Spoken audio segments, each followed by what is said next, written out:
In Marathi आणि Chetak minerals प्रस्तुत real estate परिसंवाद नवी मुंबई रायगड या कार्यक्रमात पुन्हा एकदा आपल्या सगळ्यांचं स्वागत करतो. पुढला विषय आपला असेल पुनर्विकास आणि स्वयंविकास MIDC. यासाठी मी व्यासपीठावरती आमंत्रित करणारे नवी मुंबई महानगरपालिकेचे आयुक्त कैलास शिंदे मी यांना विनंती करेल आपण व्यासपीठावरती यावं जोरदार टाळ्यांमध्ये त्यांचं स्वागत करूया. शिवाय पॅराडाईज ग्रुपचे MD मनीष बठीजा पुष्पगुच्छ आपण त्यांचं स्वागत करूया. शिवाय मी पुढे बोलतोय डेल्टा ग्रुपचे पार्टनर प्रशांत पटेल यांना आपण देखील व्यासपीठावरती यायचं. आजचा पुढला परिसंवादाचा विषय आहे पुनर्विकास आणि स्वयंविकास MIDC आणि पुढली सूत्र अर्थात प्राजक्ताकडे. धन्यवाद विशाल. आणि आता आपण अशा विषयाकडे वळणार आहोत जो थेट सामान्य नागरिकांच्या आयुष्याशी जोडला गेलेला आहे, अर्थात पुनर्विकास आणि स्वयंविकास MIDC. जुन्या इमारती, जागेची कमतरता आणि औद्योगिक क्षेत्रांचा बदलता चेहरा. खरं तर यामुळेच पुनर्विकास हा केवळ बांधकामाचा विषय राहिलेला नाही आहे, तर तो विश्वास, पारदर्शकता आणि ध्येयात्मक धोरणांचा, निर्णयांचा विषय झालेला आहे. खरं तर आपण कायम यंत्रणेला पहिल्यांदा प्रश्न करत असतो. मात्र मी इथे नमूद करेन की विकासक यंत्रणेशिवाय आणि यंत्रणा विकासकाशिवाय कामच करू शकत नाही. शिंदे सर, सगळ्यात आधी आपल्याला प्रश्न, MIDC परिसरात पुनर्विकास हा आता पर्याय राहिलेला नाही आहे, तर ती गरज झाली आहे. त्या दृष्टीनं कशा पद्धतीनं काम सुरू आहे? सर्वप्रथम मी IBN लोकमत आणि त्यांच्या आयोजकांचं स्वागत आणि अभिनंदन करतो. आज आमचे अपर मुख्य सचिव गुप्ता सर पण इथे आहेत. सरांचं सुद्धा याच्यामध्ये खूप मोठा कॉन्ट्रीब्युशन आम्हाला मोटिवेट करणे आणि गायडिंग करण्यामध्ये असतो. आणि माझे दोन्ही कलिग मनीषजी आणि प्रशांतजी आहेत. सर्वप्रथम आपण जर बघितलं असेल तर 1965ला पहिल्यांदा ह्या एरियामध्ये MIDC आली आणि 1970ला आपल्याला सिडको आली. ह्या दोन्ही एरिया आहेत. आज MIDC आणि सिडको असं दोन्ही मिळून नवी मुंबई महानगरपालिकेचं जवळजवळ 110 स्क्वेअर किलोमीटरमध्ये आपल्याला जवळजवळ 23 स्क्वेअर किलोमीटर एरिया हा MIDCचा आहे. आणि MIDC ज्यावेळेस सुरुवातीला आली त्यावेळेस हा केमिकल बेल्ट म्हणून प्रिडॉमिनंटली ठाणे बेलापूर हा केमिकल बेल्ट त्याच्यामध्ये आला. कालांतराने त्याचं nature of industry with the time it has change. आणि आत्ता जर बघितलं असेल तर इंडस्ट्रीचं नेचर पूर्ण बदलतं आहे. आणि MIDCमध्ये ज्या दोन पॉलिसी आणल्यात I2R आणि I2C मधले, त्याच्यामध्ये पूर्ण डेटा सेंटर हा जो काय आहे ह्या ओल्ड इंडस्ट्रीचं रिडेव्हलपमेंट होऊन पूर्ण डेटा सेंटर येतात. आणि सेकंडली I2R मध्ये सुद्धा 40% जो आता स्टॉक आहे तो रेसिडेन्शियल आणि बाकीच्या कमर्शियलसाठी येतो. या दोन्ही प्रक्रियेमध्ये जे बेसिक इन्फ्रास्ट्रक्चर जे आहे हे मात्र त्याची नीड कम्प्लिटली बदलते.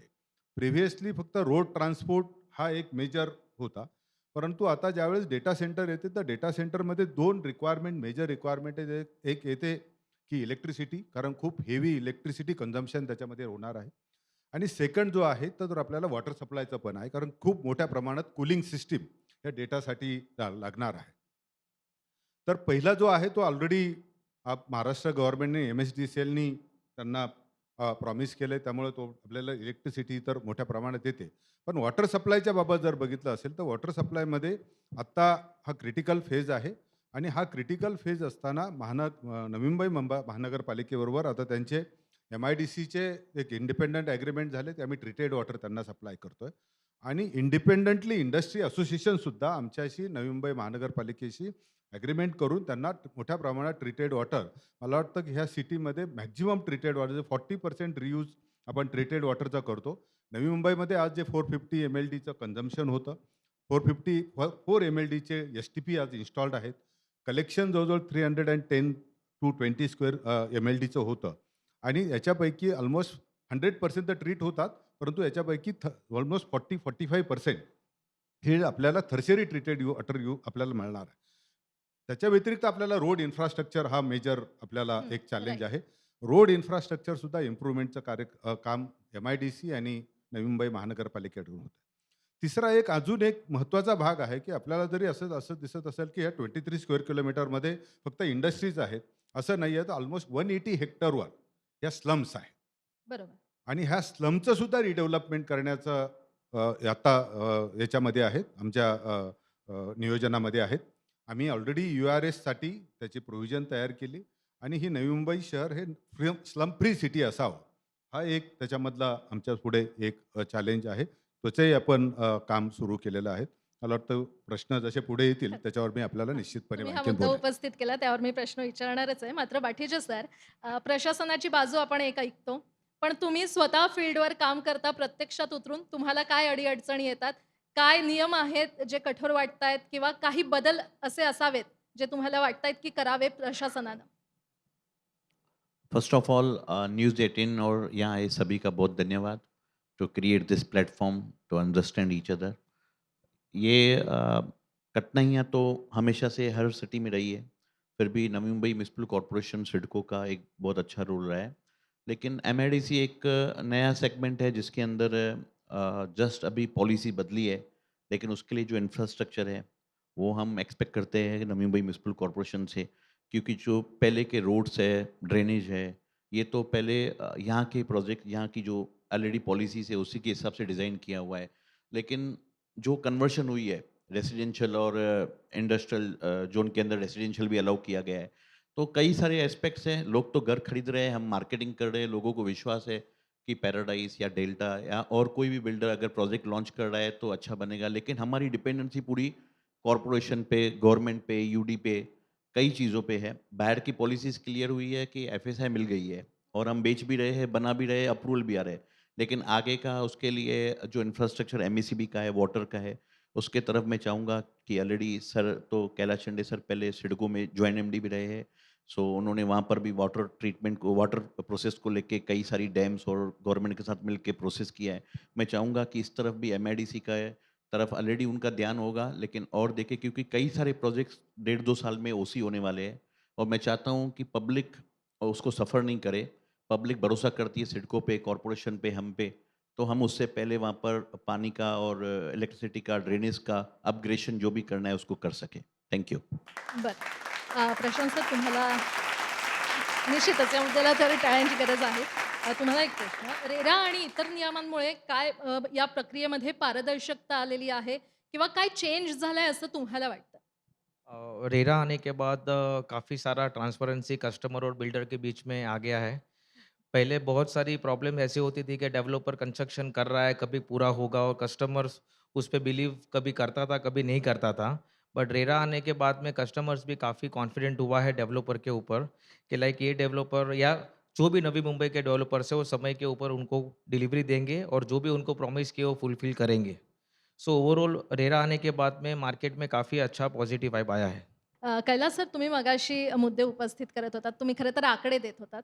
स्लम रिडेव्हलपमेंट किती % झालंय? नवी मुंबईमध्ये जर आपण बघितलं असेल तर जस्ट आता सिडकोच्या ओल्ड कन्स्ट्रक्शन बिल्डिंगचं डेव्हलपमेंट होत आहे. तसं नवी मुंबईमध्ये स्लम्सवर अजून काम सुरूच व्हायचं आहे. म्हणजे आत्ता हा पुढला टप्पा असेल की स्लम डेव्हलपमेंटवर आपण काम करतो. जो आता भतीजांनी जो प्रश्न उपस्थित केला आणि सगळ्यांकडून टाळ्या पण आल्या, त्याचं रिझन असं आहे की NYDCमध्ये मी एक सुद्धा माझ्या सुरुवातीच्या याच्यामध्ये कोर्टमध्ये आपल्याला सांगितलं होतं की MIDCचं जे इन्फ्रास्ट्रक्चर लेट डाऊन केलं होतं त्या इंडस्ट्रीच्या नीड्सनुसार केलं होतं. बरोबर. ज्यावेळेस आता लँडचा यूज चेंज होतो तर त्याचे जे अंडरग्राऊंड इन्फ्रास्ट्रक्चर किंवा सपोर्ट इन्फ्रास्ट्रक्चर आहे ते सुद्धा अपग्रेड होणार आहे. त्याच्यामध्ये जसं वॉटर सप्लाय आणि सिवरेजचं नेटवर्क चेंज करावं लागणार आहे, इलेक्ट्रिफिकेशनचं नेटवर्क आपल्याला चेंज करावं लागतं आहे आणि तिसरा आणखीन जो क्रिटिकल अस्पेक्ट त्याच्यामध्ये असणार आहे की जे रिझर्वेशन्स आहेत, कारण आपल्याला ज्यावेळेस अम्युनिटीज द्यायच्या आहेत, हे अम्युनिटीजचे रिझर्वेशनसुद्धा आपल्याला त्याच्यामध्ये डेव्हलप करावे लागतील. So we are already in discussion with the MIDC, कारण लँड ही सगळी MIDCच्या ताब्यात असल्यामुळे जे अम्युनिटीज करायचे असतील त्याच्यासाठी सुद्धा वी आर ऑलरेडी हा विषय आम्ही गव्हर्नमेंटबरोबर पण काम करतोय आणि मला खात्री आहे की हा विषय रिझॉल्व्ह होईल की ज्यामुळे हे जे आता I2R किंवा I2C होतोय तिथे जे काय अम्युनिटीज द्यायच्या आहेत त्याच्यासुद्धा तिथल्या येणाऱ्या बायरला सुद्धा चांगलं क्वालिटी ऑफ लाईफ एन्जॉय करता येईल अशा पद्धतीची व्यवस्था गव्हर्नमेंट म्हणून कॉर्पोरेशन, MIDC, सिडको आणि एकत्ररित्या आम्ही निश्चित करणार आहोत. बरं. डेटा सेंटरचा इथे उल्लेख झाला. मला वाटतं प्रशांत सर जास्त चांगलं सांगतील. डेटा सेंटर कितपत डेव्हलप झालंय तुमच्या मताने? डेटा सेंटर के ऊपर तो ऐसा है कि जो TTCL इंडस्ट्रियल बेल्ट है, वो एशिया का सबसे बड़ा इंडस्ट्रियल बेल्ट माना जाता है। और आज यहाँ पे डेटा सेंटर्स ऑपरेटर्स काफ़ी सारे आ चुके हैं, जैसे Google, Amazon, then STT, NTT। ये जो डेटा सेंटर्स है वर्ल्ड के टॉप लार्जेस्ट टेक कंपनीज़ में से एक है और इन लोगों ने अभी यहाँ पे अपने डेटा सेंटर्स की कंस्ट्रक्शन की शुरुआत कर चुके हैं। उसके अलावा ये जो डेटा सेंटर्स है वो आने वाले समय पे उनकी जो कैपेसिटी है वो 5 टाइम्स इंक्रीज़ करने की तैयारी है। अब ये जो 5 टाइम्स इंक्रीज़ जब इन लोगों की तैयारी पूरी हो जाएगी, तो मेरा मानना ये है कि Navi Mumbai TTC industrial belt global map के ऊपर आ जाएगा। आज की तारीख में एशिया का सबसे बड़ा इंडस्ट्रियल बेल्ट के साथ-साथ सबसे बड़ा डेटा सेंटर बेल्ट ये आज की तारीख में हो चुका है और आने वाले समय पे ग्लोबल मैप के ऊपर भी आएगा। जिस वजह से नवी मुंबई का और भी काफ़ी अच्छा प्रोग्रेस हमें आता हुआ दिख रहा है। Thank you. पण प्रशासनाकडून यावर कितपत काम झालंय? पण निश्चितपणे आपल्याला बघितलं असेल तर ऑटोमॅटिक कुणी इन्व्हेस्टर येऊन इथे डेटा सेंटर करत नाही, कारण त्याची इन्व्हेस्टमेंट बघितली असेल तर खूप ह्यूज इन्व्हेस्टमेंट याच्यामध्ये होत असतात. त्यामुळे कॉर्पोरेशन असेल, गव्हर्नमेंट असेल, जॉईंटली ह्या सगळ्या आज इन्फ्रास्ट्रक्चरमध्ये जर बघितलं असेल तर बरेच रोड आपण अपग्रेड केलेले आहेत. बरं.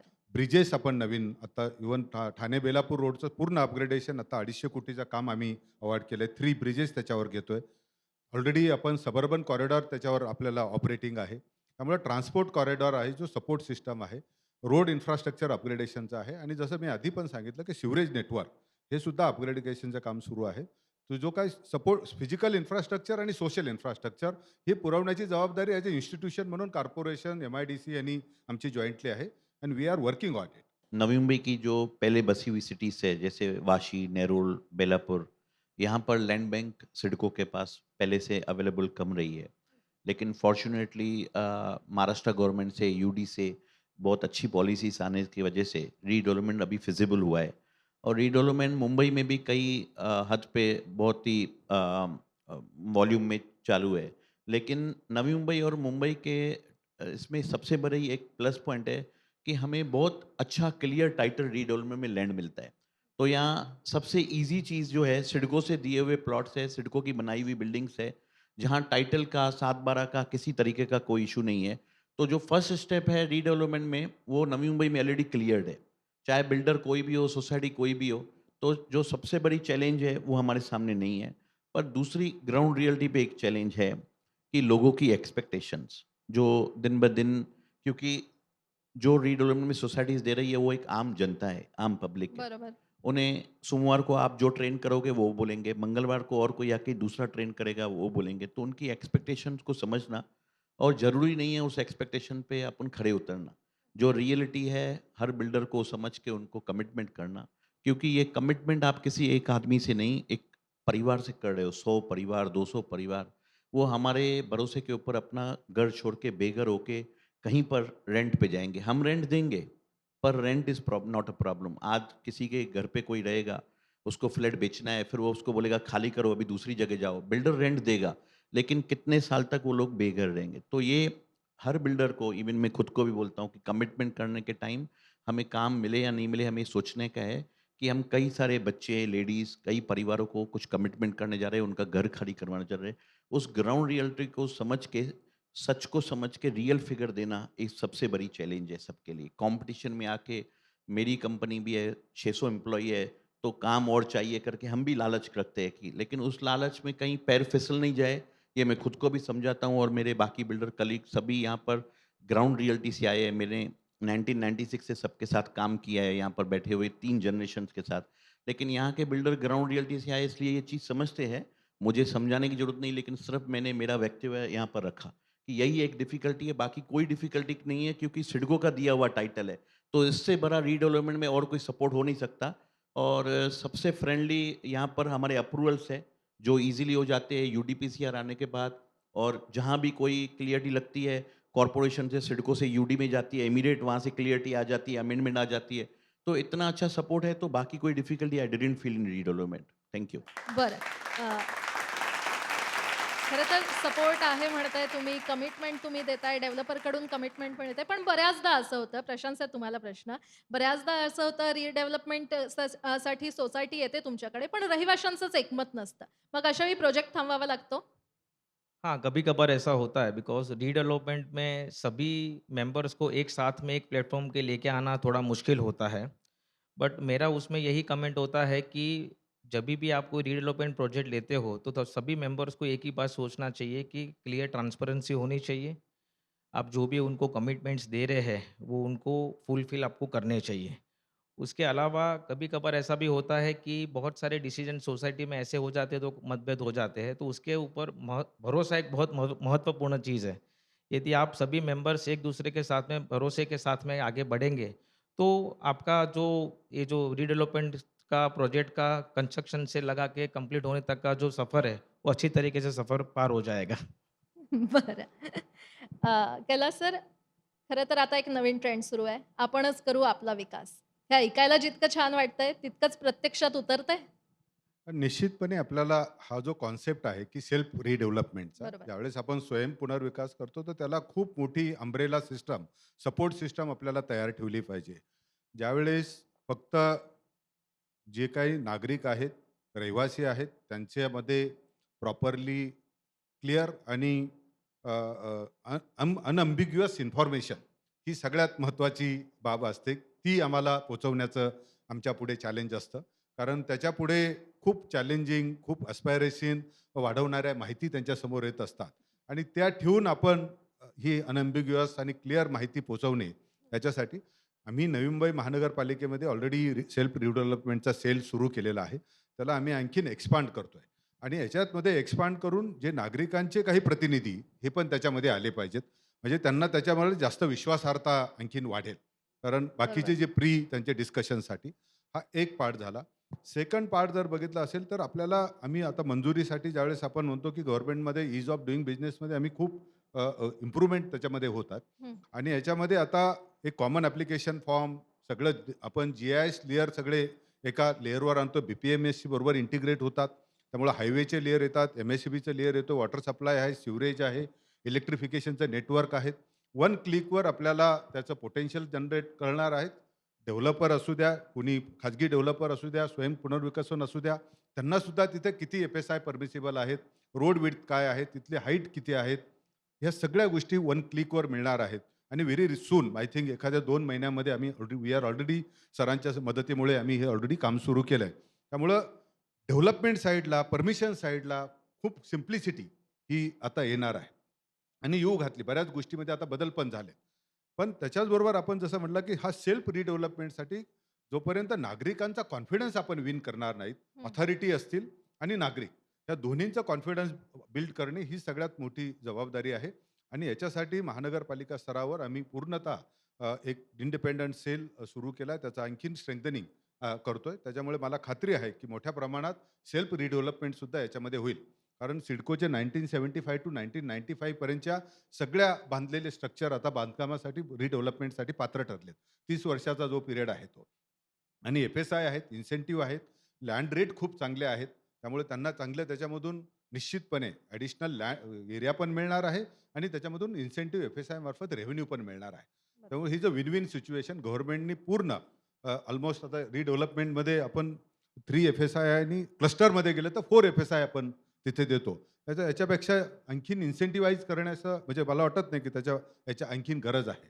आणि त्याच्यामुळे इन्फ्रास्ट्रक्चर अपग्रेडेशनचं कामसुद्धा महानगरपालिके स्तरावर दुसऱ्या पॅरलली चालू आहेत. कारण सिटीची ग्रोथ आता व्हर्टिकल होते आणि व्हर्टिकल ग्रोथसाठी लागणारे जे रिक्वायरमेंट आहेत त्याच्यामध्ये सुद्धा आत्ताचं जे वॉटर सप्लाय नेटवर्क आहे, सिवरेज नेटवर्क आहे, हे पूर्ण आजचं 20 लाख पॉप्युलेशन 28 लाख पॉप्युलेशनसाठी आपण बिल्ड केलेलं आहे. आता जर प्रोजेक्टेड पॉप्युलेशन बाय 2051 आपण जवळजवळ 42 लॅक्सपर्यंत जात आहे. त्याची नीड पुन्हा सुद्धा आपल्याला अकोमोडेट करण्याचं काम त्याचे मास्टर प्लॅन झालेत. आणि मी इथे सांगायला मला आनंद होईल की गव्हर्नमेंटने ऑलरेडी या शहरासाठी आणखीन 500 MLDच्या धरणासाठी ऑलरेडी वर्क ऑर्डर दिल्यात पोशीर आणि शिलारच्या. अरे वाह! आणि पूर्ण 2050 पर्यंत म्हणजे 2047 पर्यंत महाराष्ट्राला 100 इयर ऑफ इंडिपेंडन्सपर्यंत जे पाणी पुरवठा लागणार आहे त्याचं नियोजन not only Navi Mumbai, entire MMRचं झालं आणि सरच त्याचा पूर्ण लीड करतायत. तर ही आपल्यासाठी मी इथे सांगू शकतो. सर, तुम्ही इथे बरेच मुद्दे उपस्थित केले. FSI असेल, जागेचा मुद्दा असेल. रहिवासी ठरवतात की चला सेल्फ रिडेव्हलपमेंट करायचंय, पण त्यांना हे मुद्देच माहीत नसतात. बऱ्याचदा असं होतं. मग जेव्हा एखादी सोसायटी किंवा नागरिक ठरवतील की आता आपल्याला सेल्फ रिडेव्हलपमेंट करायचंय, तेव्हा तुमच्याकडे येईपर्यंत त्यांनी नेमकी काय-काय तयारी करून तुमच्याकडे थेट यावं? निश्चितपणे आपल्याला जर बघितलं असेल तर रिडेव्हलपमेंट करायचं असेल तर सोसायटीचं एकमत राहणं हा सगळ्यात महत्त्वाचा भाग असतो. जोपर्यंत त्यांचं एकमत होत नाही, आपण सेल्फ रिडेव्हलपमेंट करायचं की डेव्हलपर ओरिएंटेड डेव्हलपमेंट करायचं आहे, हा निर्णय त्यांना त्यांच्यासाठी करायचा असतो आणि त्याच्यासाठी आमचा मेजर रोल एकच आहे की त्यांना त्याच्यामध्ये बेनिफिट्स काय काय आहेत आणि त्यांना लागणारा सपोर्ट काय आहे. हं. या दोन्ही सिस्टीमची जर त्यांना खात्री झाली तर मला वाटतं निश्चितपणे ते आपल्या पुढे रिडेव्हलपमेंटसाठी आमच्याकडे मोठ्या प्रमाणात येतील. बरं. चला थोडंसं पुढे वळूयात आता. MIDCमध्ये मिक्स यूज डेव्हलपमेंट याबद्दल काय वाटतं आपल्याला? It is a best because MIDC वैसे ही यहाँ ज़्यादा टाइम परफॉर्म नहीं कर पाएगी क्योंकि सिटी बस गई है, लोग रह रहे हैं। अगर MIDC रहेगी तो पोल्यूशन होगी लोगों के लिए, यहाँ रहने को तकलीफ होगा। तो अगर MIDC शिफ्ट होके कहीं और जा रही है और यहाँ पर जो लैंड है वो प्रॉपर यूज़ हो रही है, क्योंकि सिटी के बीच में ही MIDC है। अगर आप नेरोल वहाँ पे ये सब एरिया आप देखते हैं तो इस एरिया के अंदर जैसे कि एयरपोर्ट आ चुका है और एड्यूसिटी और कई सारी चीज़ें नवी मुंबई में आ रही है। लोग कई अलग अलग सिटी से यहाँ पर माइग्रेट होना चाहते हैं, लेकिन अगर कुछ लोग बसी हुई सिटी में ही, क्योंकि दूसरी अच्छी सिटी से अगर वो यहाँ पर आ रहे हैं तो उनको रेडी इंफ्रास्ट्रक्चर चाहिए और रेडी इंफ्रास्ट्रक्चर MIDC के आसपास की सिटीज़ में ही है। So I think it's a very good move from the MIDC end the Maharashtra government. और उस वजह से मिक्स यूज़ होने के, जैसे मैं फॉरेन भी ट्रैवल करता हूँ तो कई बार हम देखते हैं कि लोग प्रेफर करते हैं कि एक ही कंपाउंड के अंदर उनकी ऑफिस भी है, एक ही कंपाउंड के अंदर उनका घर भी है। तो गाड़ी पार्क की उनको वहीं ऑफिस मिलती है, वहीं घर मिलती है, और ये ट्रेंड बहुत आजकल लोगों को लाइकिंग में है बरं. क्योंकि कई सारे लोगों के बच्चे डॉक्टर CA पढ़ के आ रहे हैं। सो दे प्रेफर कि वहीं ऑफिस है और वहीं घर है एंड दे फील सिक्योर कि there is no travelling and it's convenient. मला असं वाटतं प्रशांत सरांना पण काही ॲड करायचंय. नहीं, मनीष भाई ने तो सब पॉइंट्स ऐड कर दिए हैं। एंड कुछ पॉइंट्स ऐसे भी है कि MIDC का जो पूरा बेल्ट ये है थाने बेलापुर रोड पे ही है। सो स्टेशन की कनेक्टिविटी काफ़ी अच्छी है। 60/40 की जो MIDC की स्कीम है, यहाँ पे रेसिडेंशियल एंड कमर्शियल दोनों प्रोडक्ट्स आप यहाँ पे लेके आ सकते हो। बड़े लैंड पार्सल होने की वजह से लोगों को सिटी के अंदर ही एक बड़ी टाउनशिप का भी फील मिल जाता है। एंड जो वॉक टू वर्क वाला कल्चर है हं, कि हं. जैसे मनीष भाई ने बोला कि आप जहाँ काम करते हो वहीं से आप वॉकिंग डिस्टेंस में आपके घर पे जाओ, तो ये भी काफ़ी अच्छा ट्रेंड अभी स्टार्ट हो चुका है। बरं. और इंटरनेशनल डिज़ाइन की हुई काफ़ी सारे डेवलपर्स की यहाँ पे टाउनशिप ऑलरेडी शुरू है। तो उसके कारण क्या है कि जैसे कुछ-कुछ नोड्स के अंदर जो सिटी एरिया के अंदर काफ़ी एक्सपेंसिव हाउसेस थे, बट लोगों को जैसे नेरुल, सीऊर, जूहीनगर ये एरिया में अंदर सिटी के अंदर काफ़ी हं. अच्छे बड़े भाव है। तो बरं. इन लोगों को यहाँ पे क्या है कि टाउनशिप का फील भी मिल जाता है, थोड़े रीज़नेबल रेट्स भी मिल जाते हैं और सिटी के अंदर भी रहते हैं। म्हणजे एक प्रकारे विन विन सिच्युएशन आहे. खरं तर आजच्या या चर्चेतून हे स्पष्ट होतंय की पुनर्विकास हा आता पर्याय नाही तर ती गरज झालेली आहे आणि जितकी पारदर्शकता असेल तितकाच विश्वास जास्त दृढ होत जातो. खरं तर नियम बदलू शकतात, मॉडेल बदलू शकतात, पण जबाबदारी आपल्या सगळ्यांचीच आहे. यापुढे नवी मुंबई रायगडचा वेग आणि विश्वास यावरच पुढचा टप्पा ठरणार आहे. तुम्हा तिघांचेही मनापासून आभार या चर्चेत सहभागी होण्यासाठी. धन्यवाद। Thank you. एक ही बात मैं सबसे करूँगा, एक ही नक्की, मिनट नक्की. लूँगा, क्योंकि अभी विद the redevelopment there is a challenges also, correct. और मेजर चैलेंजेस आप एयर पोल्यूशन का आ रहा है। तो मेरी सब डेवलपर मेरे साथ है और मेरी आपको सबको रिक्वेस्ट रहेगी, प्लीज़ फॉलो दो अच्छे नॉर्म्स फॉलो करो, क्योंकि we are living in the with the same city, we are also suffering, and if we owe the responsibility to make that more cleaner environment, I think that is our first responsibility to see that we implement all the regulations for the clean and neat environment. Thank you. बघा आता सगळ्या डेव्हलपर्ससाठी आयुक्तांनीच आवाहन केलेलं आहे. पुन्हा एकदा धन्यवाद.